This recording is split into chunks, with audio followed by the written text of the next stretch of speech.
Welcome to Pop and Lock. I'm Natalie Dowzicki. And I'm Landry Ayers. 12 mysterious spacecraft with alien life forms on board land on Earth, and a linguist saves humanity. But Denis Villeneuve's 2016 hit Arrival isn't just another alien movie. Here to discuss the true art of language is film critic and senior culture reporter at Vox, Alyssa Wilkinson. Hello. And the host of Right Now on Rightly and author of the forthcoming book, How the Force Can Fix the World, Stephen Kent. Hey, nice to be here again.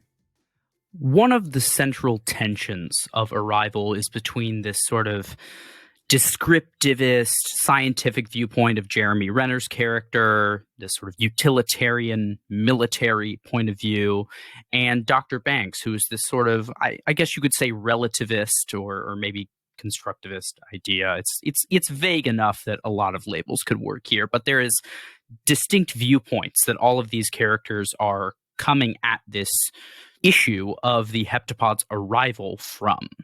So how does this movie deal with the question of whether or not we are all experiencing this same reality? How are we dealing with all three of these, or possibly even more, perspectives?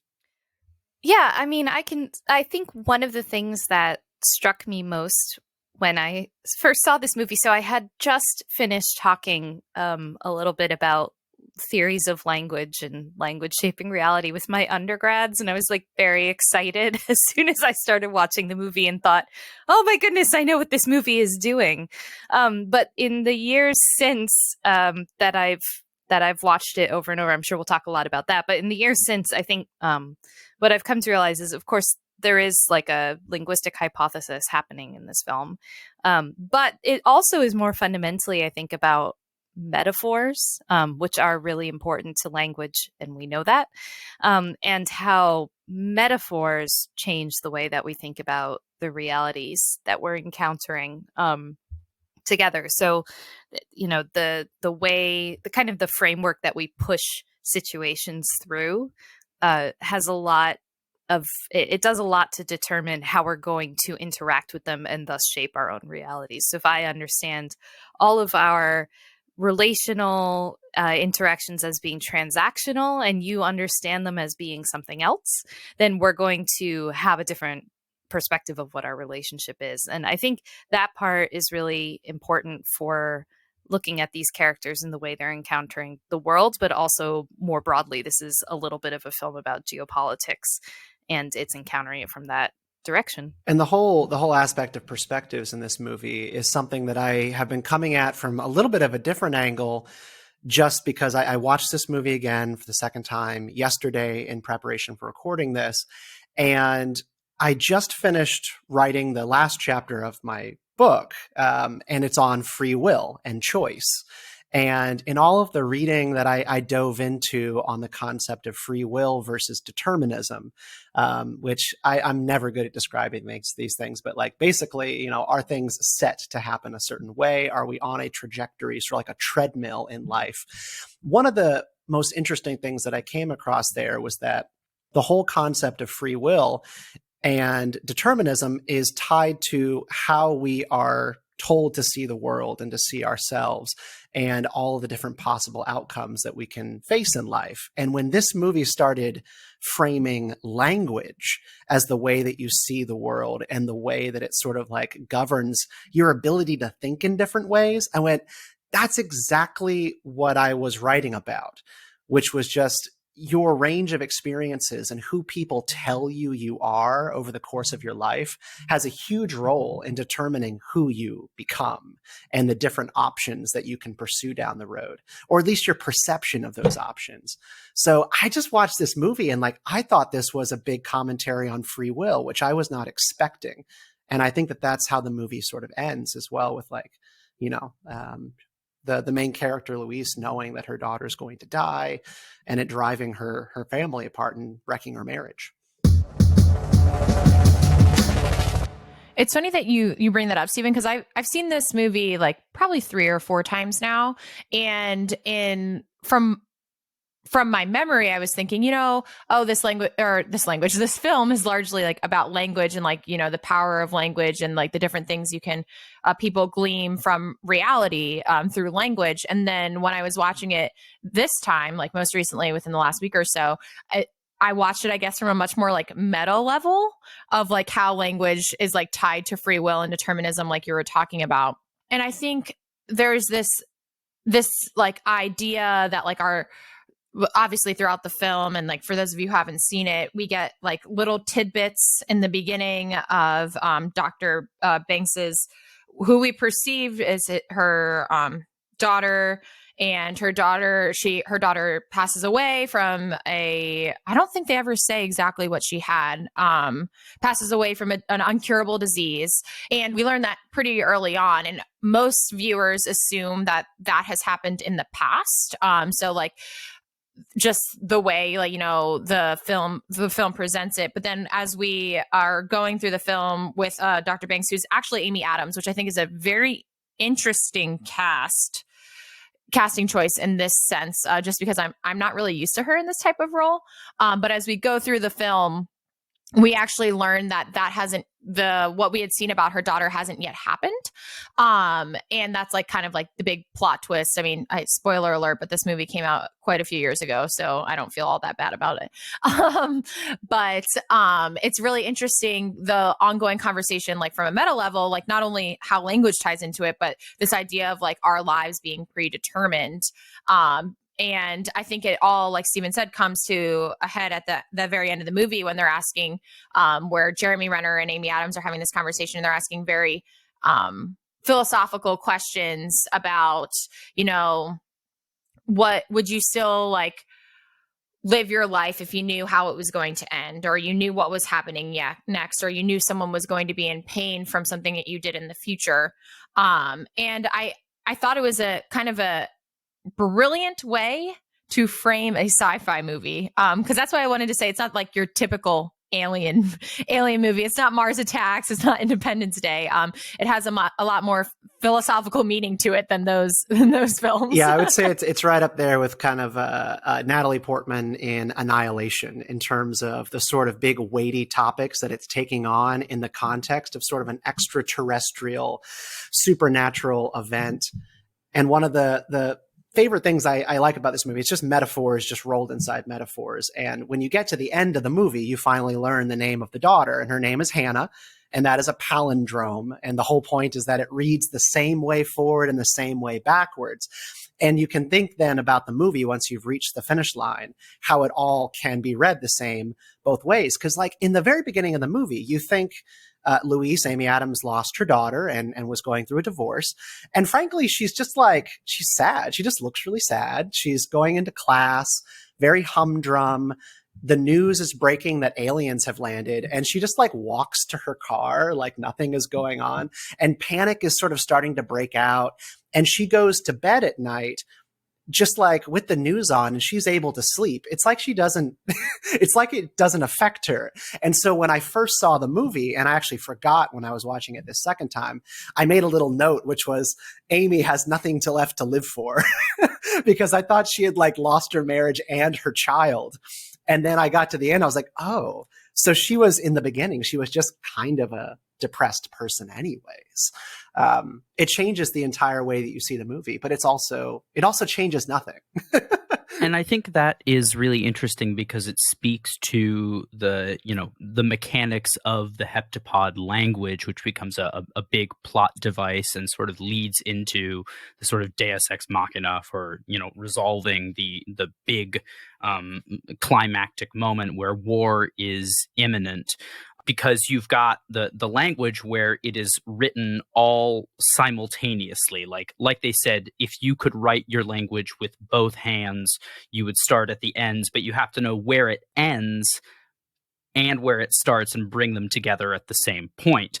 And I thought this was actually really interesting as well, is that Ted Chiang, who wrote the short story that this is based on, which is called Story of Your Life, in an interview about sort of his writing process, he had written that his usual process is to start with an ending scene. And then he will start the first scene, and then he will sort of fill in the gaps between the two of them. So the fact that he was able to sort of take that method and embed it. And you think often that like stories are always written that way. Yeah, like your perception is often that stories are always written with an ending in mind, and then you're working your way towards that. Like just recently, like J.J. Abrams was talking about what went wrong with the Star Wars final trilogy, and like, I wish we kind of known where we were going and had a plan.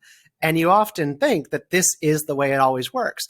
But when you are writing a story or a book, you need to know what is the synopses of this story, so then you can help finish and write out all of those details. And I was thinking when they described that scene of like writing from the front and the back, it's my number one problem when I am writing on paper. And I'm really glad that we don't have to like ever write on paper anymore these days, because I just would always run out of room. And when I'm writing a birthday card to somebody, I always end up having to cram stuff in those final lines because I have no sense of what I'm going to say and how I'm going to say it.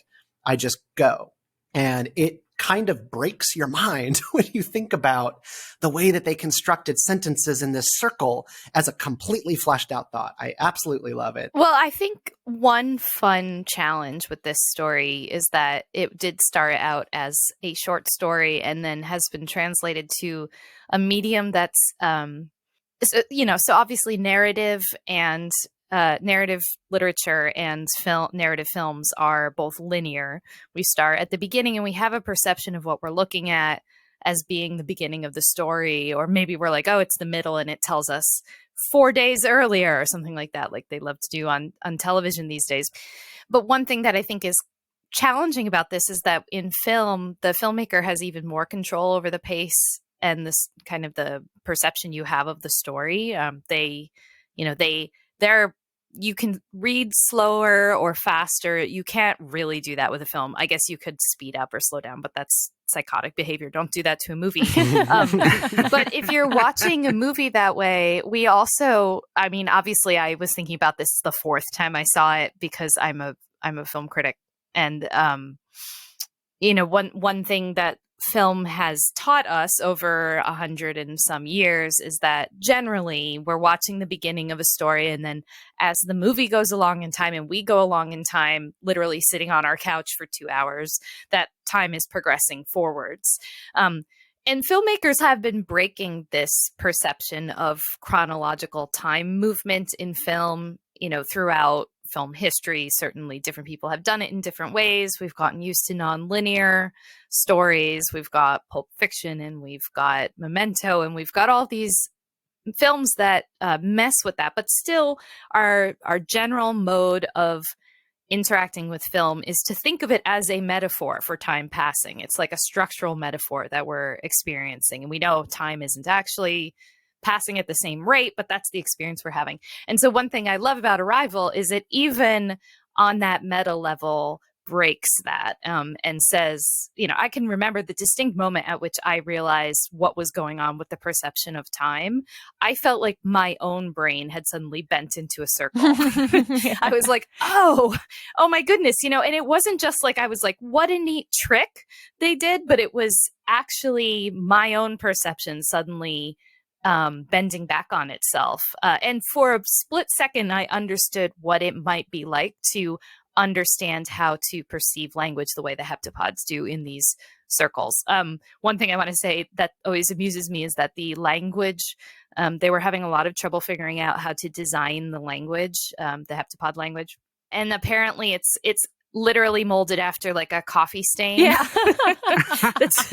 that makes total sense, right? When you look at it with that context. It tells you a lot about how that would be. But, again, there's all this extra stuff going on in this movie that you wouldn't necessarily have in a narrative story. And that way we're even experiencing language slightly differently because now we have a visual language and we have all this extra stuff that we're contending with.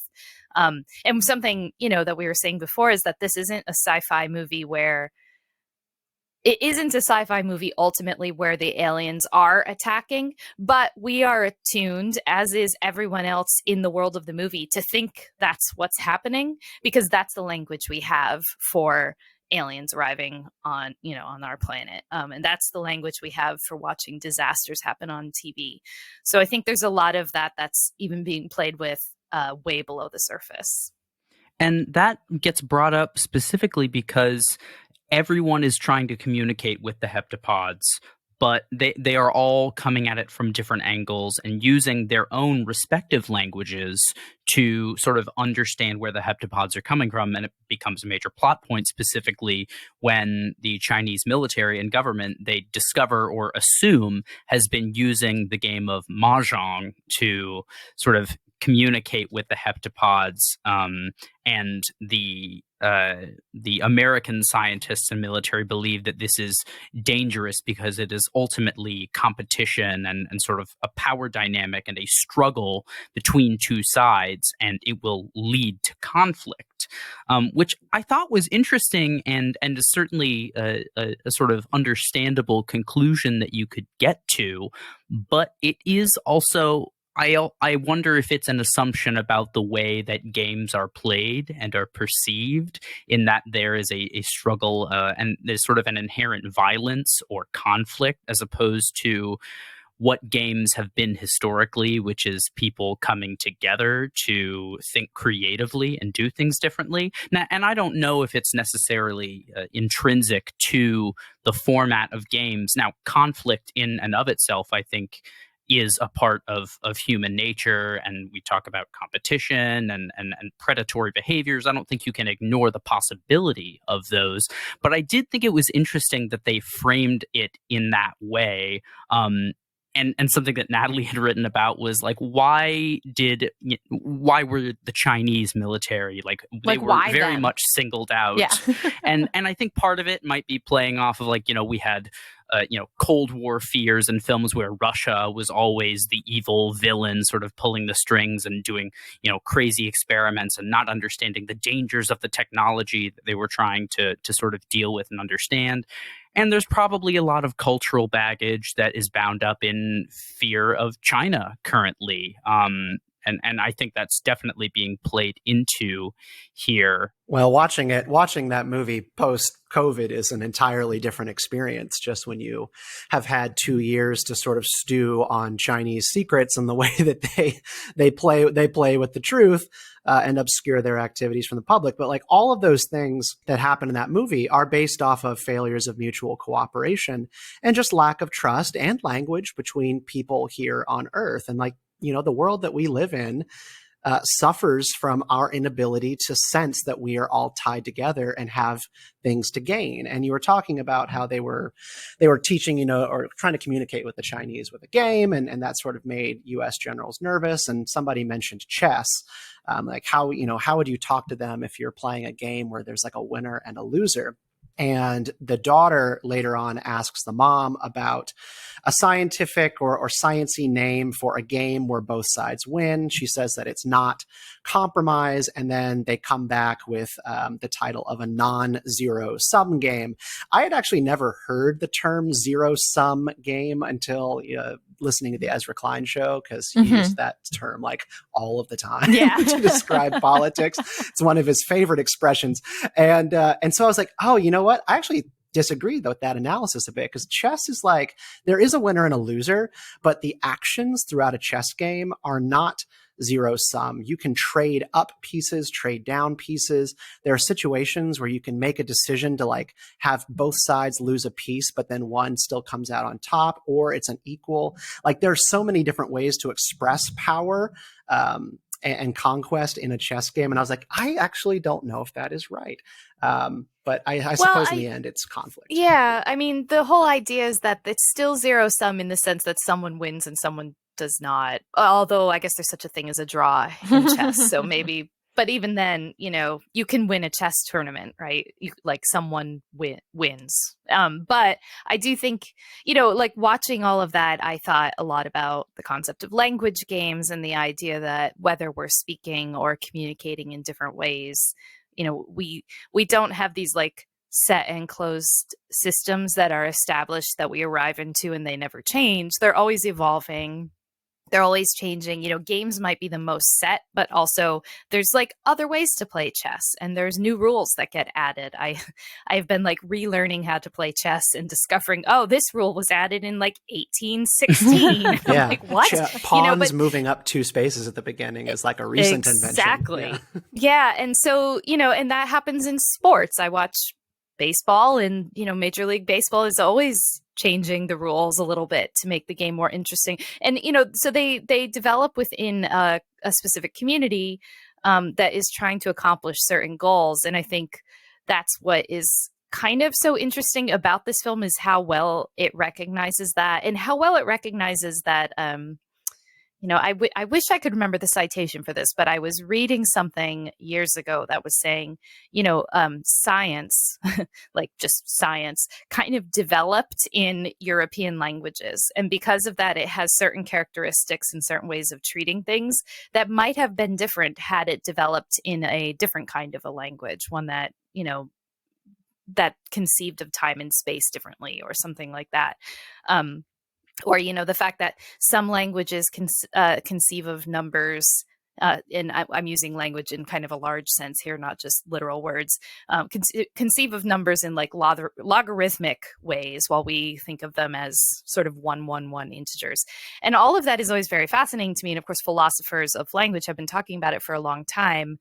And recognizing that mahjong or chess would be a different way to talk and have a different end goal is really just a recognition that there are rules that govern that, those interactions that are set, that may evolve, but they're not the same as like the language you have that maybe when you speak with your child, you hope, although maybe that's a zero-sum game too sometimes.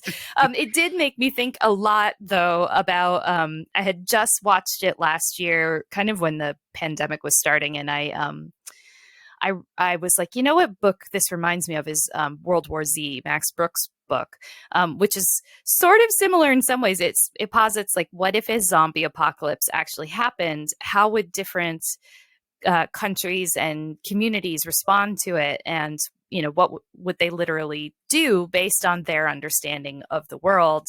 And I have talked to Max about it a couple times since then. And he's like, well, I was right about a lot of things. I kind of wish I hadn't been, but just, proclivities that are kind of built into the way we communicate with one another affect the way we interact with the real world and give us a set of rules for interaction that can be hard to break out of on our own. Yeah. And we've been hearing about some of this like subjectivity versus I don't know, I won't say fact, but subjectivity versus the opposite in popular news these days. Like, anytime I turn on Fox News, it seems like they are talking about how some California school district is trying to get rid of the rules of math because it is rooted in, European practices and white supremacy. I don't know. Like, I never get like the good coverage on these kind of stories that I would like, because I would really like to understand where some of these discourses are actually stemming from.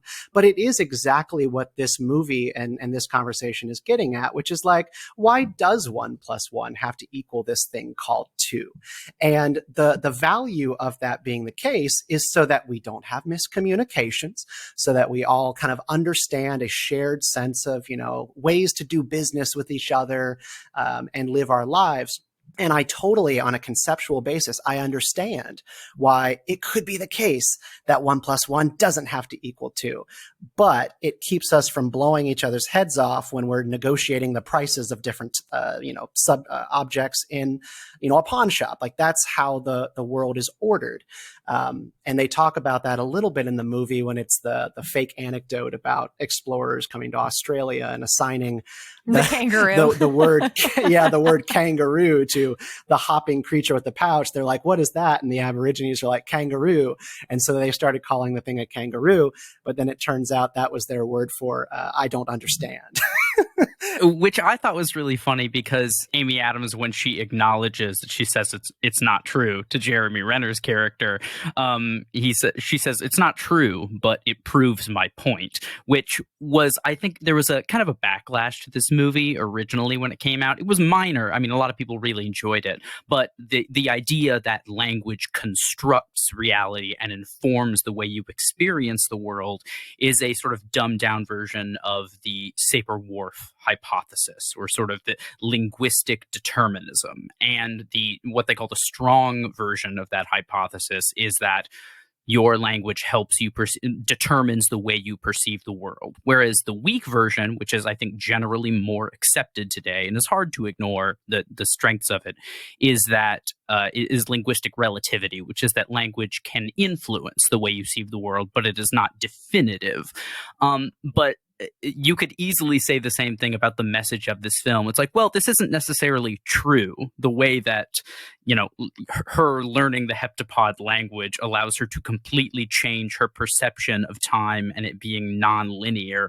But it is true what the metaphor for this is about, going back to what Alyssa said, which is about perceiving the world and how we use language to negotiate meaning and come to fruitful ends in that way.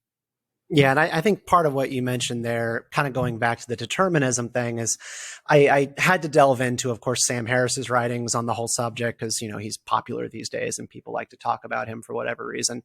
And his, one of the ways that I thought he described our construct for free will pretty effectively was, he was like, you go to a restaurant and we think we have free will because we look at a menu and we pick an item off of that menu. I chose that thing. And he's like, that is true. But like what you're talking about is when you read one of those old books and it's like, choose your adventure, and it gives you options A, B, and C. It doesn't give you an option to write in the next chapter of the story. You have to pick from something. So there's only a certain set of options available to you.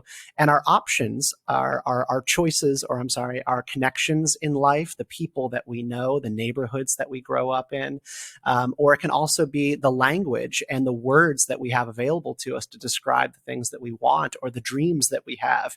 If we don't have the language to describe a certain thing or a word for a certain thing we'd like to do, then our choices are limited and we don't have, quote unquote, free will. And that's been kind of like what's been racking my brain lately about this whole subject. Is I was like, oh my God, like what if language is really, really stinking limiting to what we can even think? Or what we can see, or, one example I often talk about with my students is that certain cultures develop very specific words for very specific emotions that don't even exist in, so my favorite one is I can't remember the exact people group, but there's a language that developed a word for the feeling you have when your neighbor borrows each of your possessions one by one until you have no more left. And but beyond being a delightful idea of an emotion to experience that's so specific that you have to develop a word for it, it's just something I can't even conceive of having that emotion. And a lot of it does, I think, have to do with having a word for it. And if that word exists in your language system and in your community, then it's available to you. Or sometimes I talk about, if you talk to someone who is like a fashion designer or a painter, they have many more words to describe colors. And in some kind of a sense, they actually see those colors as distinct in the way that your average person probably doesn't. So yeah, I mean, I think a lot of that is linked to what's going on in this story, but it's also using that to explore like a big philosophical question that I think everyone grapples with, which is, if I knew that I was going to experience pain, would I choose it? And movies like to do this as well. Eternal Sunshine of the Spotless Mind being a clear one. But that big question, like, why do we actually, if you fall in love with someone and you're like, I want to spend the rest of my life with you, you kind of know that in almost every case, it ends, in a bad way. Somebody's going to die or leave. And we know this. This is if you have a child, that this will not be a perfect life that they're going to have, but yet we choose to do it. So we're exploring that impulse in an even more exaggerated way that just kind of plays into something we all experience. Alyssa, when you were describing what you talk to your students about with language and sort of projecting more complicated thoughts into an expression, do you think that this is the case for why memes are actually good? The case for memes. Honestly. I mean, memes and emoji too, I think, in a sense. There's some really good work on this being done in the linguistics world. Gretchen McCulloch's book, Because Internet, is full of really fascinating stuff on this. And yeah, I mean, that's exactly what memes do. And it helps show us that, like, I can look at a meme and you can look at a meme and we may get slightly different ideas of what's happening here based on who we spend time around on the internet. But, or like I guess in a broad sense, these repeating kind of metaphor jokes that appear, or, you adopt the rhythm of a funny tweet in order to tweet. And sometimes you see it and this is a joke, but you don't know what the joke is about. You just know it's supposed to be funny. Yeah, I mean, I think all those ways of conversing with one another, they've always been here, and they're going to continue to be here, and they're just going to continue to evolve. And that's fun and rich, and it also drives people crazy. Another kind of interesting part of the movie that we haven't really touched on yet is, like, there's obviously the larger discussion of free will going on and determinism, and the element of, like, us perceiving our reality and using our language to inform us or inform others. And to me, the visual elements, like the visual aesthetic of this film, is very, like, spot on in the case. And I think it does like feed into, like, the larger discussion and the bigger life questions that the film is trying to answer, or at least speak to. And I was trying to read a little bit more up on it, but it's like in the very beginning of the film, we see, like, her in her classroom, or we see her at home, and it's, like, very dark, and it's wide frame, and there's a lot of other visual elements that kind of speak to this idea that's, like, gloomy, right? Or that she is that she's small. Yeah, right? Exactly. Small in the wider frame. She's always kind of just taking up, like, a quadrant. Yeah, and I think these visual elements, and you guys are welcome to jump in here, kind of add an even additional layer to the meta discussion that's going on in the film, because not only are we trying to consume this film in a way that we're, like, learning about free will, and we're trying to see, like, the language that these heptapods use, and we're trying to, like, see how they conceive of time, like, in the larger sense. But the visual elements, I think, really add to, like, the aesthetic. And I don't think this film won an award for it won one Oscar, but I don't think it was for visual elements. Now I'm gonna have to go back and look that up. But the whole like aesthetic of the film, and it's that way the entire time. And a lot of things on screen come up like circular or oval shape, partially just because of this idea of like time being circular rather than linear. But I really appreciated all of those elements throughout the film that just kind of like added little, an extra oomph to the meta discussion of the film. I think it's a good best practice to yield to actual film critics like Alyssa for these kinds of questions. The only thing I will put in, because I usually don't have much to say about this kind of stuff, is I was just thinking about when they first enter the ship and they're going up the hallway, at a funny angle, like they're upside down, and they're going towards the white light, and it's silent until you see the white light, and then it's like boom, boom. Yeah. Really, really scary, big sounds. And it just made me think of, like, I don't know, the ways that we're scared of the things that are in front of us, humans and their aversion to really thinking about the future. It's like every time they're walking towards the white light, it's like, oh my God, this is scary. And this whole movie is about like understanding and being at peace with what is in the future. Mm-hmm. Mm-hmm. Yeah, I'm just looking now, and it was nominated for a lot of Oscars, but the one it won was sound editing, which has since been collapsed into the sound mixing category. So it's just sound now, which is probably better. But I had I'm glad that's among the things it actually earns, because I had forgotten how incredible the sound is. It's been a long time since I saw it in a theater, and my system at home is decent, but it's not like going to a theater. But I think what you're pointing at is that the film is trying to make us feel dislocated, just slightly dislocated, and everything's a little uncanny. Again, like, encountering the aliens for these people is not just like, oh, these are beings from another planet and they speak a different language from us. They're existing outside of time and space and gravity and all kinds of things that are the rules for human existence, no matter where on the planet you live.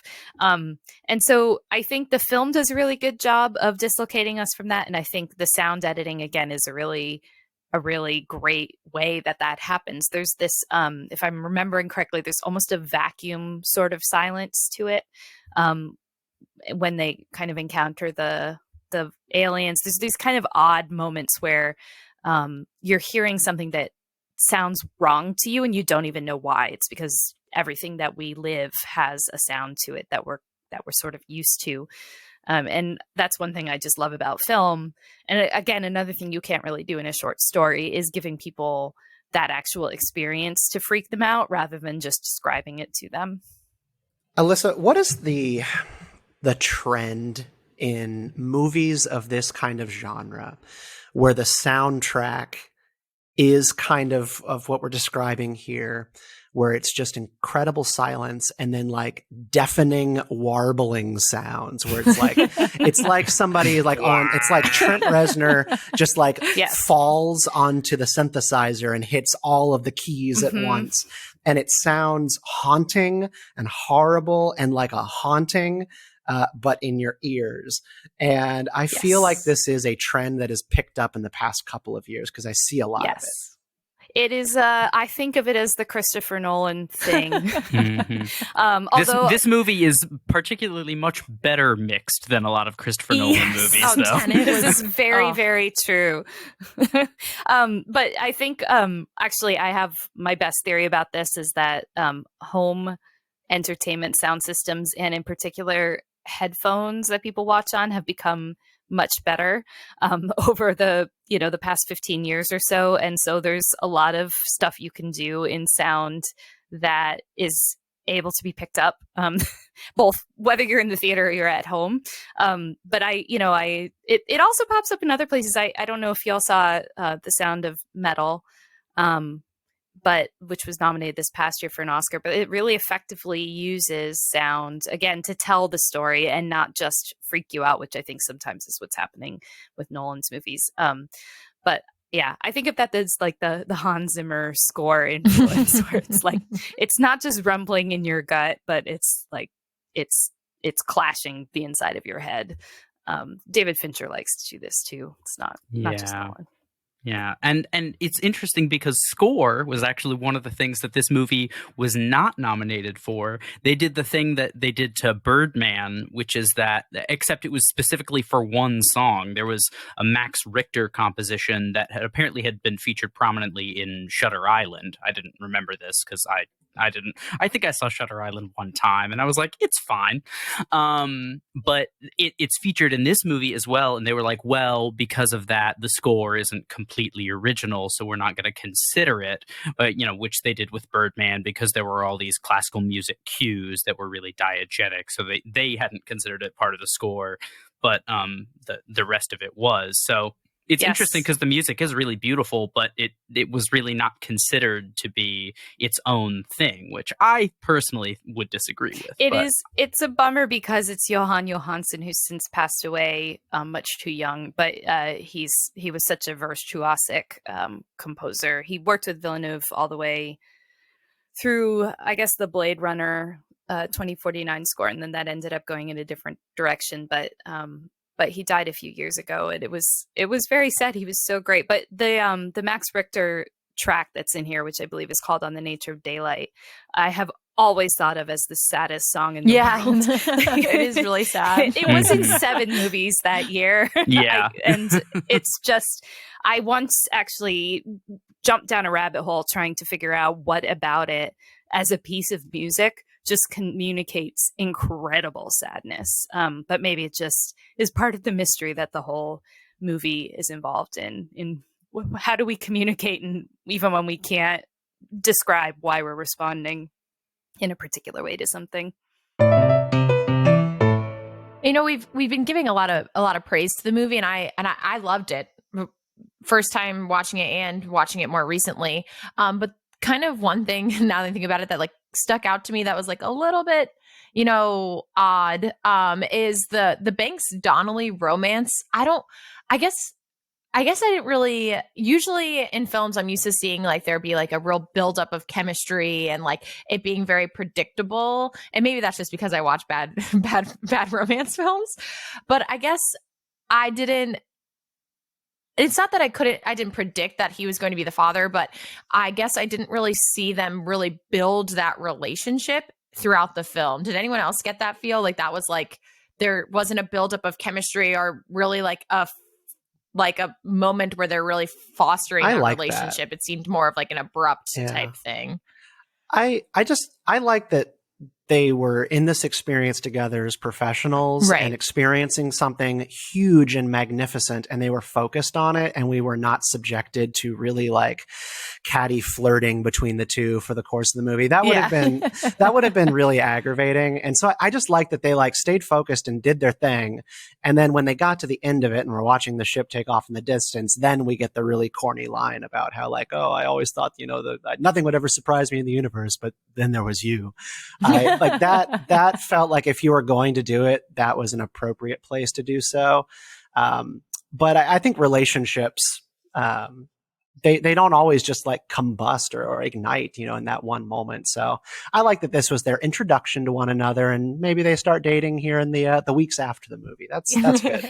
It is also, I will say, a very Villeneuve take on this. I love all of his movies, or most of them. I'm not a big fan of Prisoners, but I think I think of him often as sort of the world's least the most humorless major Hollywood director, which there's a lot of competition for that title. But, you know, he is incredibly skilled and makes these really emotional movies, but there's not a lot of emotions I often recognize as like kind of human in them, and this is probably the most human, so not surprising to me.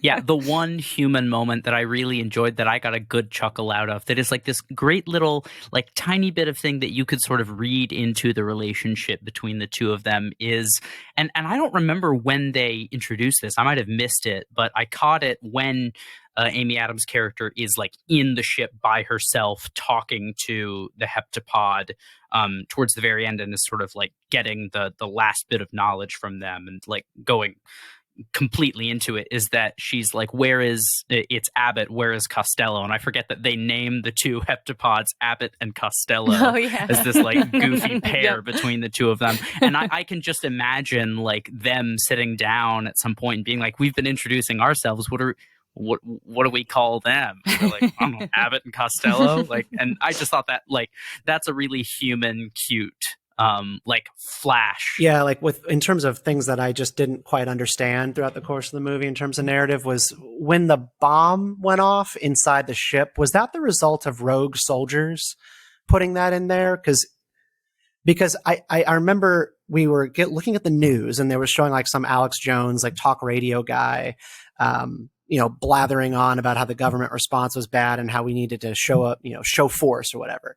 And then it cut away to two soldiers in the barracks kind of looking at each other and listening to this, kind of like, that's an idea. And then there was a bomb in there, and I had no idea who did it or why, but it wasn't the military elites, right? It was just sort of random. Well, it was soldiers. I think it's like one of those. It wasn't an order though. No, it's like a destructive fear response, I guess, on their part. Yeah, and Stephen, I think you even wrote this down. Like throughout the film, there's like kind of a confusing like background going on. Like we're getting like weird news snippets from like Venezuela or like ATF bans, and then there's like protests in Washington, and I guess some of that stuff didn't tie in as well as I guess they probably hoped it would. And I thought, I mean, yes, it adds like some more context in the movie that like, you know, the world's freaking out because there's aliens. Whereas like, I mean, technically we found technically, we acknowledge that UFOs exist recently, and no one freaked out. But well, they haven't made landfall yet, so yeah, we'll wait for them to make landfall. Suspend your, and we'll call Amy Adams. That's right. Yeah, I mean, I think if I remember correctly, the mass kind of world's response is panic, but the panic is working its way out differently in different. Yeah, you could really watch it, but this does also have the hallmark of being a movie where several scenes were deleted. So I wouldn't be surprised if there was more of that at some point. I'm one of those people who, whether it's this movie, like a Marvel movie or whatever, I love seeing the things that are happening on the television in the background and seeing how news media in these fictions are covering stuff. So I did love some of the inclusions of one, the ATF banning new gun licenses from being sold during the midst of this crisis, like fat chance. Like that, I mean, gosh, talk about like something that like you could stop with an injunction so quickly. That's a kind of a frightening idea. But I didn't view that as particularly realistic. And also I was kind of wondering, so the Dow tanked 2,000 points in this crisis. And I was actually wondering, you know, with all the disaster porn that goes on Wall Street, I almost imagine like stocks might go up. I feel like it always does the opposite of what you expect it's going to do. But I do love seeing some of those things going on around the world, and watching the radio pundits talk about the government response as a total failure and how they obviously know better, because boy howdy do we live in that world. And now for the time in the show where we get to share all of the other things that we've been enjoying with our time at home. This is Locked In.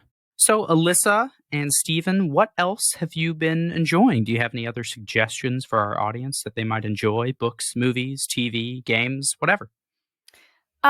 So I feel like I have been watching movies at home nonstop for a year and a half because I have. This is my job.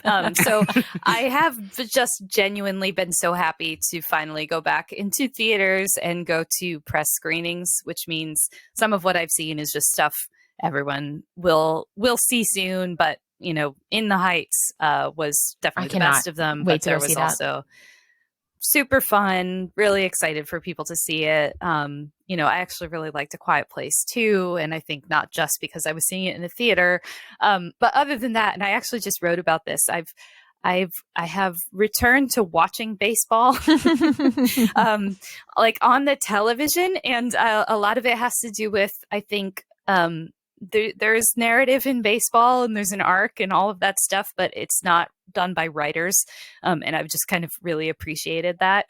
Not, you know, having a relatively non-manipulated experience, or at least it's manipulated only by rules we all agree upon or somebody agreed upon. But other than that, I've just been doing a lot of reading. And reading is something that I haven't always gotten the time to do. I just finished Christine Smallwood's novel, The Life of the Mind, last night, which is sort of a cynical and satirical but short novel about an adjunct English professor who's kind of going through it, and it's all inside of her head, or it's not all inside of her head, but we're inside of her head. And I just thought it was really well and smartly constructed. I believe that just came out this year. So yeah, that's been pretty great. Other than that, I feel like I'm constantly playing catch up. Oh, you know what? I'll say one more thing. My favorite TV show at the moment is Mythic Quest on Apple TV Plus. And if anybody has gotten Apple to watch, I don't know, Ted Lasso or something, then just float on over and watch Mythic Quest. It's a workplace comedy set in a video game development company, and you definitely don't need to play or be interested in video games to enjoy it. I don't do either of those things, but my husband, who does, also enjoys it. But it was created by some of the guys from It's Always Sunny in Philadelphia, but it has a very different cast to it, and every season they have a couple of really standout episodes. It was the only show that managed to make a good lockdown episode last year. So Mythic Quest, super fun, very much recommend. I and my wife are just finishing up our second watching of The Sons of Anarchy on FX. This was a show that ran, I don't know, like 10 years ago, 6 years ago. I think it finished in 2014. So we're just finishing up season 6 of that show right now, and we are absolutely loving rewatching it. So this is the show of the story of a Northern California biker gang running guns and dabbling in drugs and prostitution in Northern California, and all of their really messy interactions with law enforcement, Mexican biker gangs, the Aryan Nation, and all sorts of other mess in California. It stars Charlie Hunnam and Ron Perlman, and it is just really, really good. There are moments where the show like kind of devolves into being a cartoon of itself, but at its heart is a really, really cool Shakespearean story. It's a biker spin on Hamlet. And it also is just a time capsule of a different time in American media where the conversation on crime, policing, and very much race was very different.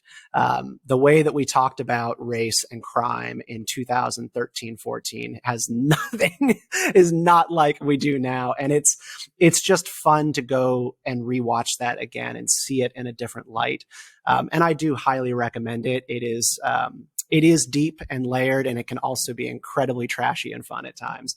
And I highly would like y'all to watch it. I'm also finishing up a book, which I just wanted to plug real quick. I am reading The Lives of the Stoics, The Art of Living from Zeno to Marcus Aurelius. I just picked this up a week ago by Ryan Holiday. And I always wanted to learn about Stoicism because conservatives can never stop talking about it as if everybody should know what this is. And I'm like, I was just tired of having people throw Marcus Aurelius quotes at me as if they are that important and relevant.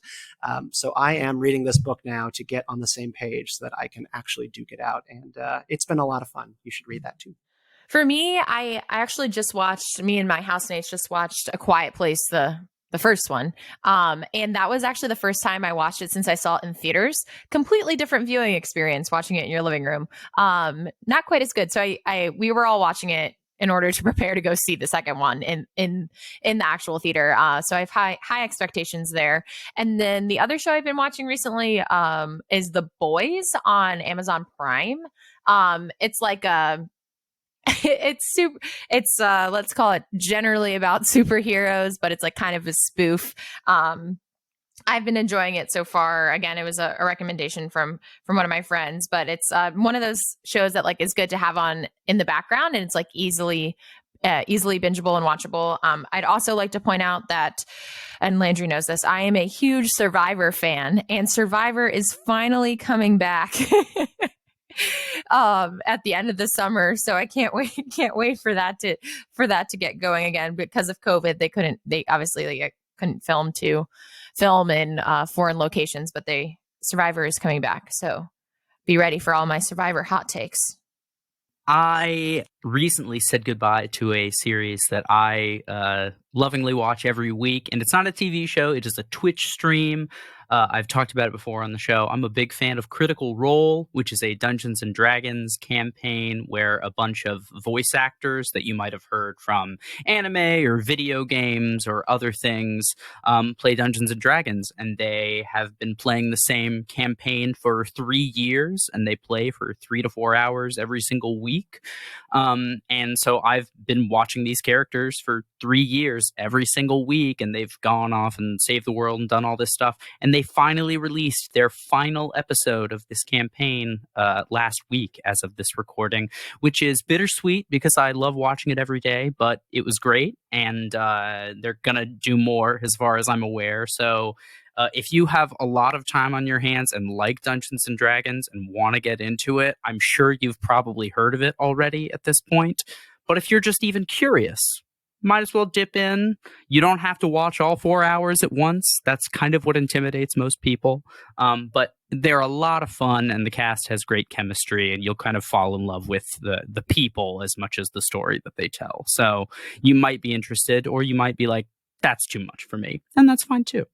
I also had a long drive recently to visit some family, and I wanted to play some music and listen to that. So I rediscovered a couple albums that I really, really like, that are good, relaxing, fun road trip albums. One is Country Sleep by Nightbeds and Casey and Clayton and Marlon Williams. So really, really beautiful folk Americana songs. For instance, if just to get started, you should try and listen to Plastic Bouquet, which is sort of like it's like a classic murder ballad that is specifically about like roadside memorials, and they call them plastic bouquets, and it's all these stories about people that have these plastic bouquets left for them, and uses that to explore the sort of tragic stories with great harmonies and melodies and stuff. So yeah, Casey and Clayton and Marlon Williams. Thanks for listening. As always, the best way to get more Pop and Locke content is to follow us on Twitter. You can find us at the handle @PopandLockePod. That's Pop, the letter N, Locke with an E like the philosopher, pod. Make sure to follow us on Apple Podcasts, Spotify, or wherever you listen as well. We look forward to unraveling your favorite show or movie next time. Pop and Locke is produced by me, Landry Ayers, and is co-hosted by Natalie Dowzicki. We're a project of libertarianism.org.